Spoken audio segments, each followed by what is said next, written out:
दोस्तों, आज मैं आपको निर्जला एकादशी की बहुत ही सरल पूजा विधि के साथ साथ एक ऐसा गुप्त उपाय बताने वाली हूँ जो लक्ष्मी आने के सभी बंद दरवाजों को खोल देगा। यानी कि आपकी इनकम के कई स्रोत बनेंगे इस उपाय के बाद। तो सबसे पहले जो भी इस एकादशी का व्रत करें वो कमेंट में राधे राधे जरूर लिखें, क्योंकि हमारी जो भौतिक आवश्यकताएं हैं वो किसी एक के कमाने से पूरी नहीं हो सकती। उसके लिए हमारी इनकम के कई स्रोत होने चाहिए। और इस निर्जला एकादशी के व्रत को जो भी निर्जल रहकर इस उपाय को करता है, माँ लक्ष्मी जी उससे 100% प्रसन्न होती हैं। इसमें कोई शक नहीं है। लेकिन इसकी 3 शर्त हैं।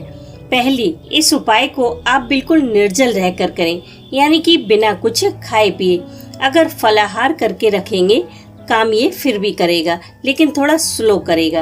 बट निर्जल व्रत रहकर आप एक तपस्या में होते हो, तब ये उपाय बहुत जल्दी वर्क करता है। दूसरी, इस उपाय को निष्काम भाव से करें, यानी कि भगवान से कुछ मांगे नहीं। अब आप सोचेंगे कि लक्ष्मी प्राप्ति के लिए इस उपाय को कर रहे हैं, फिर मांगे कैसे नहीं। मतलब आप ये उपाय बिना किसी कामना के करें। बस आपको ये पूजा करना अच्छा लगना चाहिए, बोझ नहीं। निष्काम का मतलब होता है कि रिजल्ट चाहे जो भी आए, पर आपका विश्वास भगवान पर कभी कम नहीं होगा।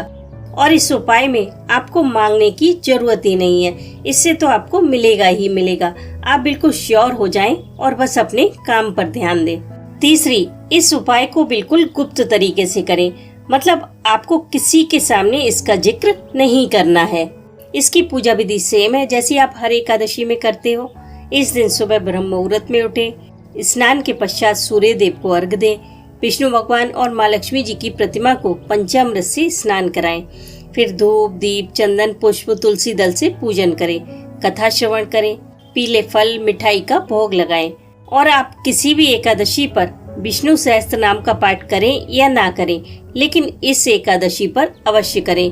और ये पाठ आप सुबह के समय ही करें, शाम पर ना टालें, क्योंकि व्रत रहने के बाद शाम को इतनी हिम्मत नहीं बचेगी कि आप पाठ कर सकें, क्योंकि ये पाठ थोड़ा लंबा है।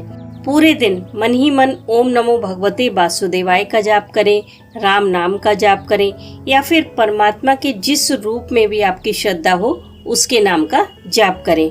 दूसरे दिन सुबह कुछ दान निकालकर अपने व्रत का पारण करें।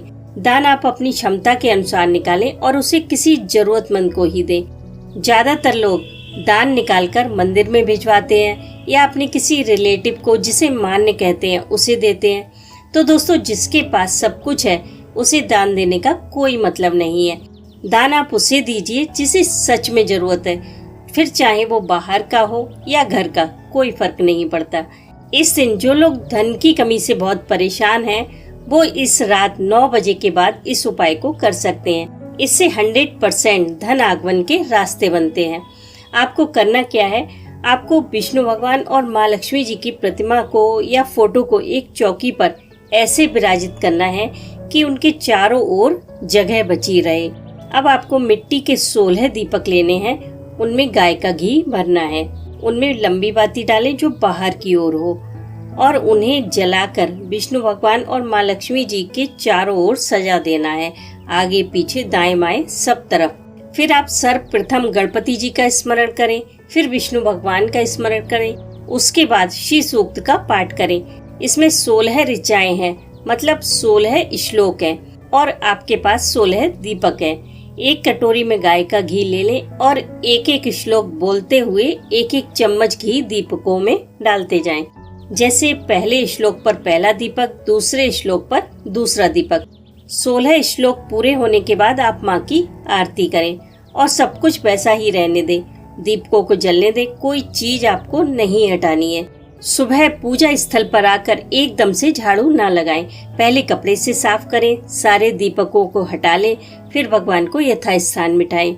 इन सभी 16 दीपकों को आप डस्टबिन में ना डालें। इनका विसर्जन आप किसी गमले में करें। इस उपाय के बाद अगर आपकी लाइफ ना बदल जाए तो कहना।